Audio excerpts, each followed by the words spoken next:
Good morning, my dear children. Welcome to English grammar class. On the last term, we were discussing determiners, and again, I would like to repeat a determiner determines a noun and it points out a noun. And we had discussed articles, demonstratives, possessives. Now, let us discuss the next ones distributive determiners.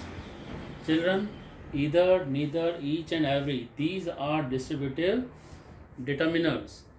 And let us find out how they are used.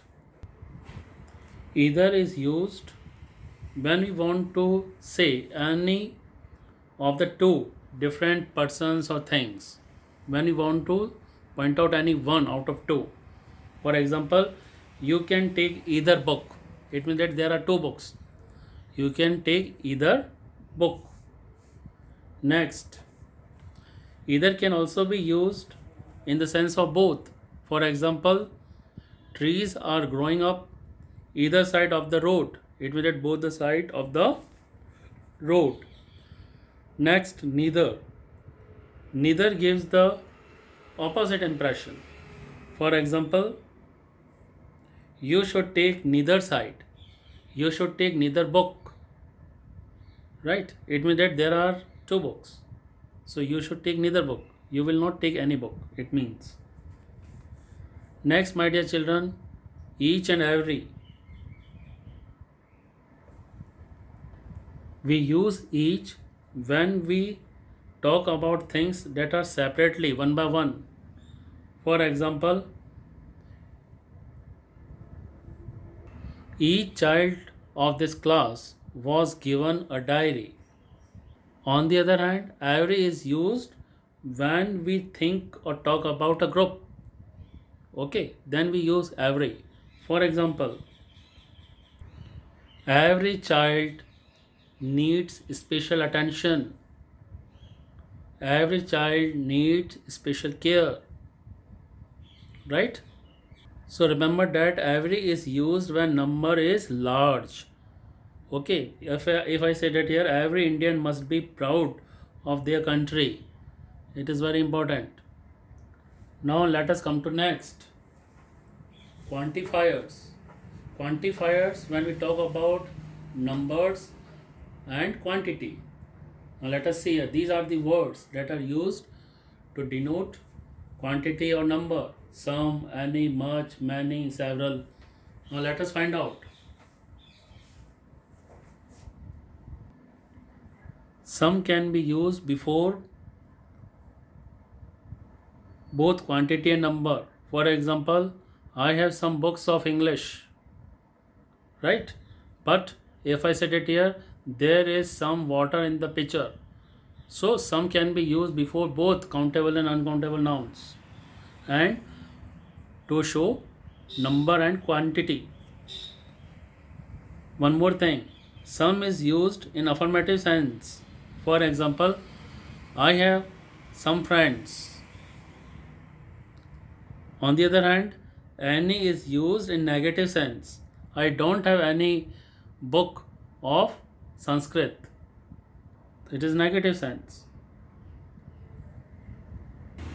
Some and any both can be used to ask a question or in interrogative sentences. For example, would you give me some water, please? I am feeling thirsty. Or else, have you seen any student roaming here? Got it? Next, much.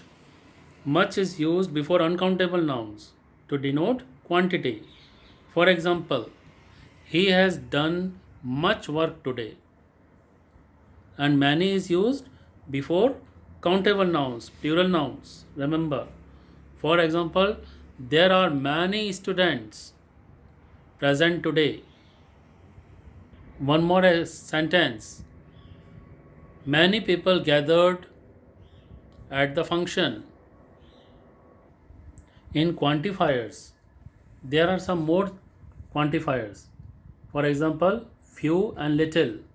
So, my dear children, remember that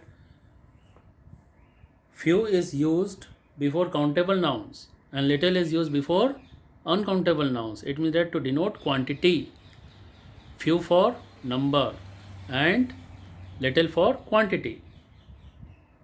But remember, for example, if I say I have